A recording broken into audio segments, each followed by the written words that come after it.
मुहतरम हाज़रीन, पवित्र कुरानुल करीमेर सूरा बकरार 129 नम्बर आयाते करीमा तिलावात हয়েছে।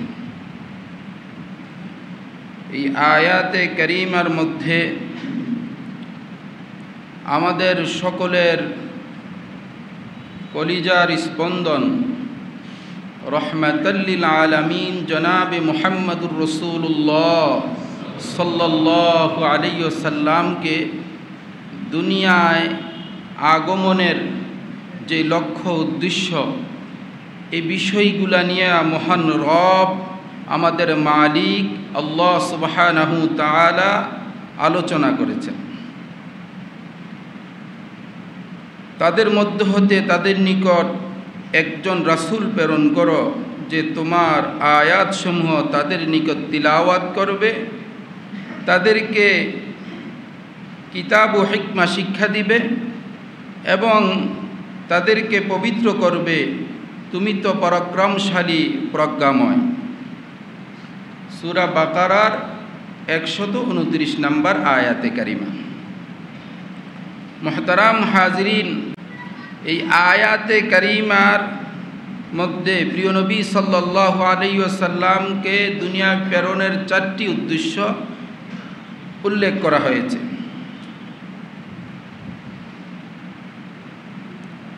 এক নম্বর উদ্দেশ্য হলো ইয়াতলু আলাইহিম আয়াতিক, কুরআনুল কারীমের তিলাওয়াত, কোরআনের তিলাওয়াত শিক্ষা দেওয়ার জন্য নবীজি সাল্লাল্লাহু আলাইহি ওয়াসাল্লামকে দুনিয়ায় প্রেরণ করা হয়েছে। কি জন্য? কোরআন শেখানোর জন্য। আসমানি কিতাব, যত কিতাব আছে সর্বশ্রেষ্ঠ কিতাব কোনটি? কোরআনুল কারীম। এই কোরআন শরীফের তিলাওয়াত আমাদের মাঝে শিক্ষা দেওয়ার জন্য আমাদের নবী সাল্লাল্লাহু আলাইহি ওয়াসাল্লামকে দুনিয়ায় প্রেরণ করা হয়েছে। পাঠানোর যে লক্ষ্য উদ্দেশ্য, এর মধ্যে একটা উদ্দেশ্য কি? তিলাওয়াতে কোরআন। 2 নম্বর উদ্দেশ্য হলো কোরআনের অর্থ শিক্ষা দান করা। 2 নম্বরে কি? কোরআনের অর্থ শিক্ষা দান করা। 3 নম্বর হলো হিকমাত বা কোরআনে বর্ণিত বিধিবিধান মাসলা মাসায়েল শিক্ষাদান করা।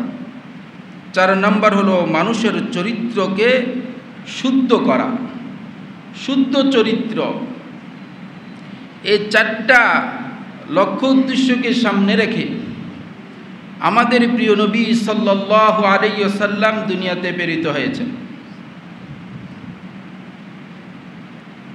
দুনিয়ার যত শিক্ষা আছে, সকল শিক্ষার শ্রেষ্ঠ শিক্ষা কোনটা? কোরআনুল কারীমের তিলাওয়াতের শিক্ষা। রাসূলুল্লাহ সাল্লাল্লাহু আলাইহি ওয়াসাল্লাম প্রেরণের যে উদ্দেশ্য, দ্বীনি শিক্ষা যে প্রতিষ্ঠানগুলো আছে, দ্বীনি শিক্ষা কেন্দ্রগুলো আছে, অর্থাৎ মাদ্রাসাগুলা, এই মাদ্রাসাগুলার লক্ষ্য উদ্দেশ্য প্রিয় নবী সাল্লাল্লাহু আলাইহি ওয়াসাল্লামের প্রেরণের লক্ষ্য উদ্দেশ্য একই উদ্দেশ্য। সুবহানাল্লাহ বলি। আল্লাহকে সাক্ষী রেখে বলি, অন্য শিক্ষাকে আমি ছোট করে দেখছি না। অন্য শিক্ষা প্রয়োজন আছে, তার চেয়েও কোটি কোটি গুণ বেশি প্রয়োজন হলো দ্বীনি শিক্ষা, কোরআনী শিক্ষা। কেন এত বেশি প্রয়োজন? কেন এত মূল্য, এত দাম? কেন? কোরআনী শিক্ষার মূল শিক্ষক হলেন রহমাতাল লিল আলামিন জনাবে মুহাম্মদুর রাসূলুল্লাহ সাল্লাল্লাহু আলাইহি ওয়াসাল্লাম। নবীজি নিজে বলতেছেন, ইন্নামা বুইসতু মুআল্লিমা, আমাকে শিক্ষক রূপে দুনিয়াতে প্রেরণ করা হয়েছে। সুবহানাল্লাহ। নবীজিকে শিক্ষক বানাইয়া দুনিয়াতে পাঠানো হয়েছে।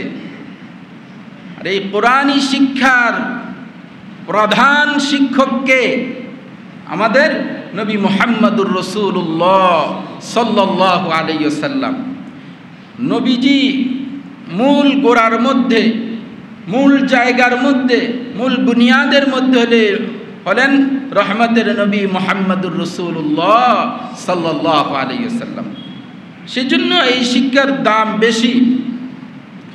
যে কোরআনী শিক্ষা, ওই শিক্ষা যে আল্লাহ পাকের বাণী, আসমানি যতগুলা কিতাব অবতরণ হয়েছে, সর্বশ্রেষ্ঠ গ্রন্থ হলো কুরআনুল কারীম, আল কোরআন, পবিত্র কোরআন শরীফ।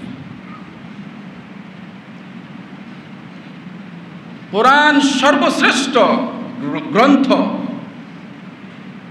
আজ তো অন্য গ্রন্থগুলা শিখানোর জন্য খুব দৌড়াদৌড়ি করি, খুব পেরেশানি, কিন্তু কোরআন শিখাতে পারলাম না। আমি কোরআন নিয়ে আফসোসও করি না। সন্তান দুনিয়ার লাইনে বড় কিছু হয় নাই, সেটা নিয়ে কত আফসোস, কত কান্নাকাটি, কত দোয়া দুরূদ, কত পেরেশান, কিন্তু কোরআন শিখাতে পারলাম না। আমার মধ্যে কোনো পেরেশানি নেই, এটা নিয়ে কোনো চিন্তা নেই। এটাকে আমরা ছোটভাবে দেখি, অথচ দুনিয়াবি শিক্ষা, ওই শিক্ষার গোড়া কোথায়? ওইটার প্রথম শিক্ষক কে? এটা নিয়ে চিন্তা করেছি? আর কোরআনের শিক্ষার প্রথম শিক্ষক কে বলেন না? রাহমাতাল লিল আলামিন জনাবে মুহাম্মদুর রাসূলুল্লাহ সাল্লাল্লাহু আলাইহি ওয়াসাল্লাম। এটা চিন্তায় আনতে হবে। আমরা তো মুমিন, আমরা তো মুসলমান, আমরা দাবি করি আমাদের নবী মুহাম্মদুর রাসূলুল্লাহ সাল্লাল্লাহু আলাইহি ওয়াসাল্লাম। এটা নিয়ে ভাবনা করতে হবে, চিন্তা করতে হবে। দ্বীনি শিক্ষা নিয়ে একজন মুমিন ভাবনা করবে, এটাই ঈমানের অংশ, ঈমানের আলামত, ঈমান বৃদ্ধির আলামত। মুহতারাম হাজিরিন, প্রতিটি মুসলমানের উপর কোরআনুল কারীমের এই তিলাওয়াতের এই শিক্ষা ফরজে আইন, প্রতিটি মুসলমানের উপর। বৃদ্ধ বাবারা, বয়স হয়েছে, কোরআন শিখতে পারি নাই, হযরতে সাইয়েদনা আবু বকর সিদ্দিক রাদিয়াল্লাহু তাআলা আনহু, হযরতে সাহাবায়ে কেরাম রাদিয়াল্লাহু আজমাইন,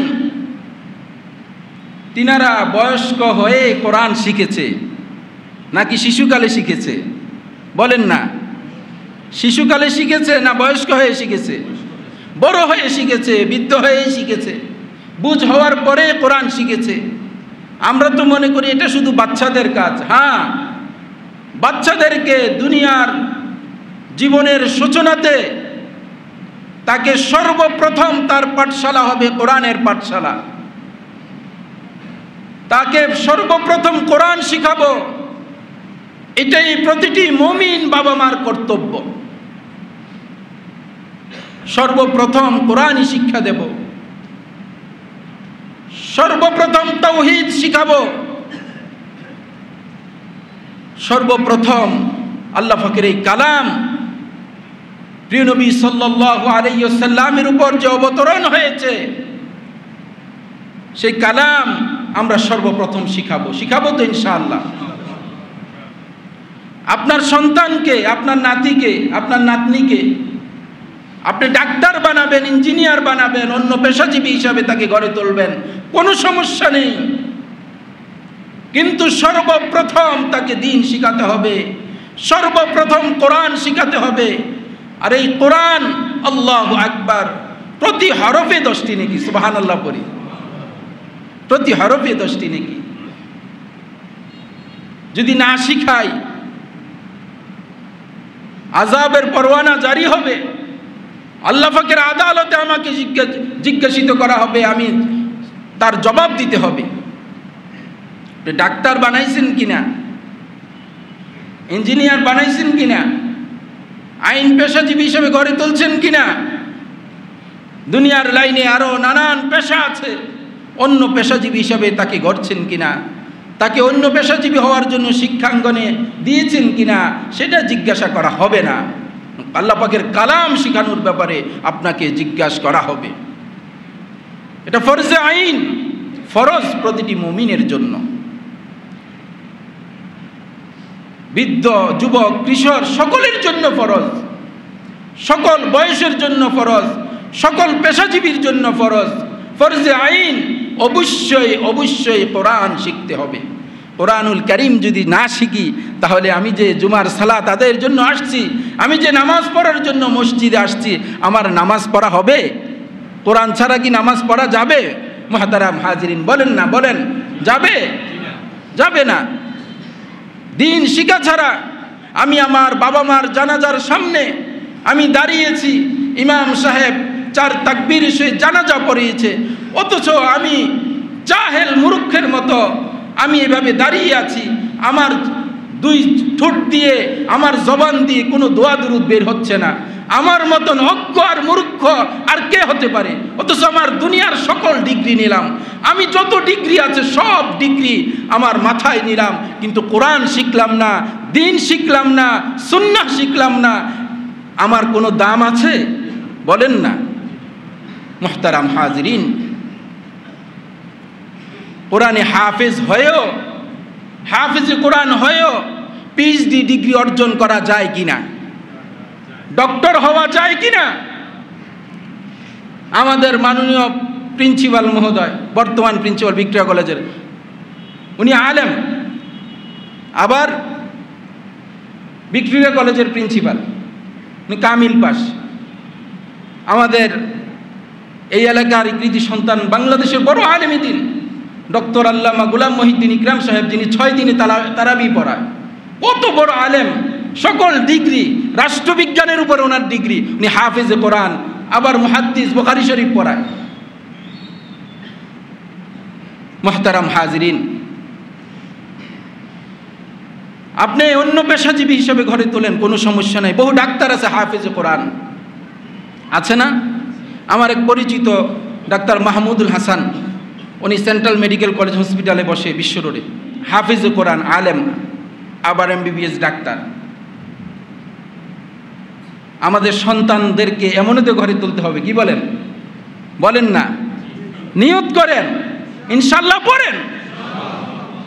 আল্লাহ আমাদেরকে তৌফিক দান করুক। 1 নাম্বার হলো কোরআনুল কারীমের তিলাওয়াতের শিক্ষা। প্রিয় নবী সাল্লাল্লাহু আলাইহি ওয়াসাল্লাম আমাদেরকে দেওয়ার জন্য দুনিয়াতে প্রেরিত হয়েছেন।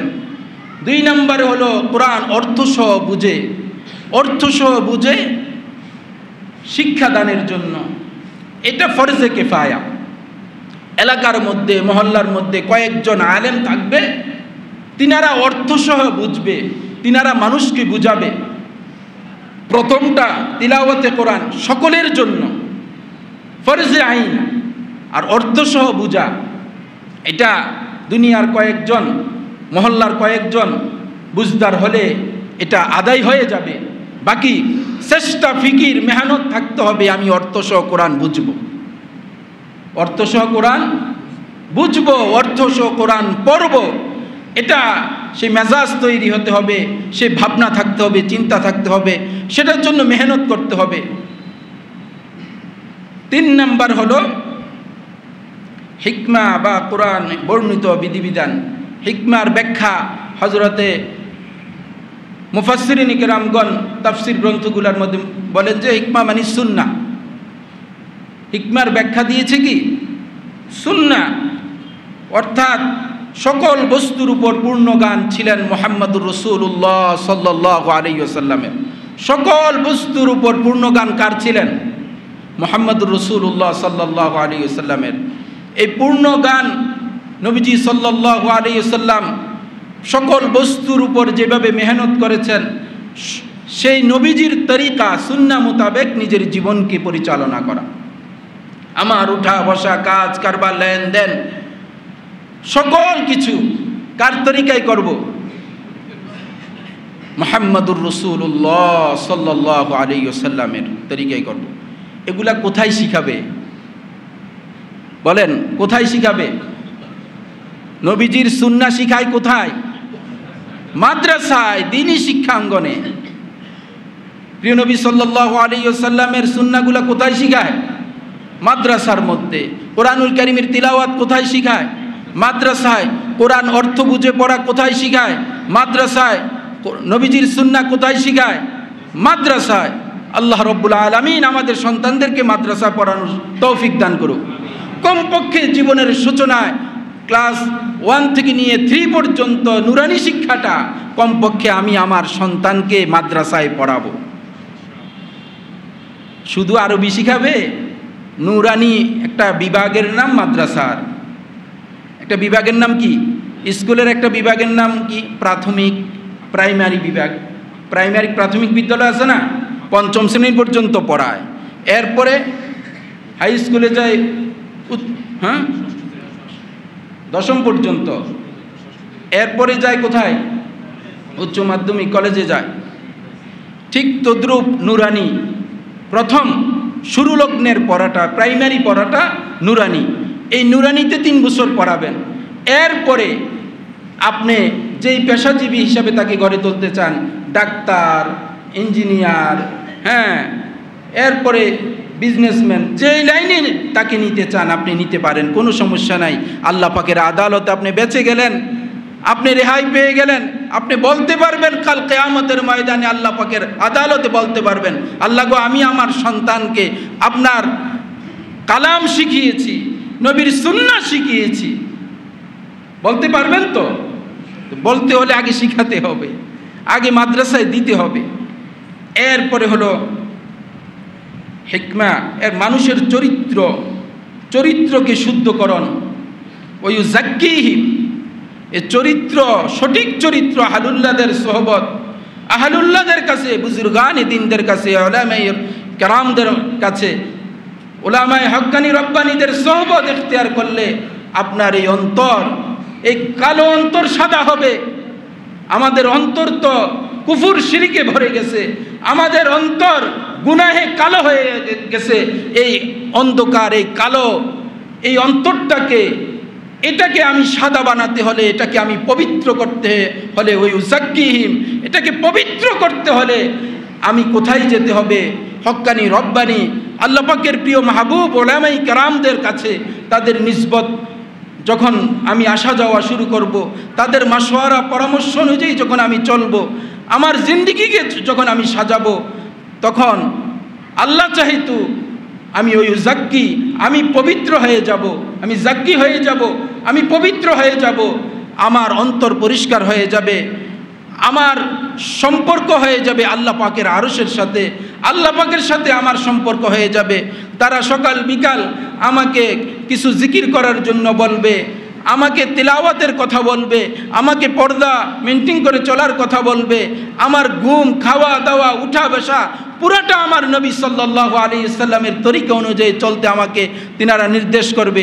যখন আমি ওনাদের কথা মতো চলবো, ডাক্তার যখন প্রেসক্রিপশন দেয় তখন ডাক্তারের কথা মতো রুগীরা কী করে? ঔষধ সেবন করে। ঠিক তদ্রূপভাবে উলামায়ে কেরামদের সাথে সুসম্পর্ক রেখে যদি আমি চলি, আল্লাহু আকবার, আমি ভালোভাবে চলতে পারবো, আমি সুস্থ হয়ে যাব। এই কলব যে পচা হয়ে গেছে, এটা যে দুর্গন্ধযুক্ত হয়ে গেছে, আল্লাহু আকবার, এই পচা কলবকে আমি ভালো করতে হলে আমি বর্তমানে এছাড়া আমার উপায় নেই, হক্কানি রব্বানি উলামায়ে কেরাম আহলুল্লাহদের সোহবতে গিয়ে আমি আমার এই পচা গান্দা এই কলবকে, আমার এই অন্ধকারকে আমি পরিষ্কার করব, আলোকিত করব তো ইনশাআল্লাহ। আলেমদের সাথে সুসম্পর্ক রাখব, আলেমদের সাথে সুসম্পর্ক রাখব। আলেমরা আপনাকে সঠিক পথ দেখাবে।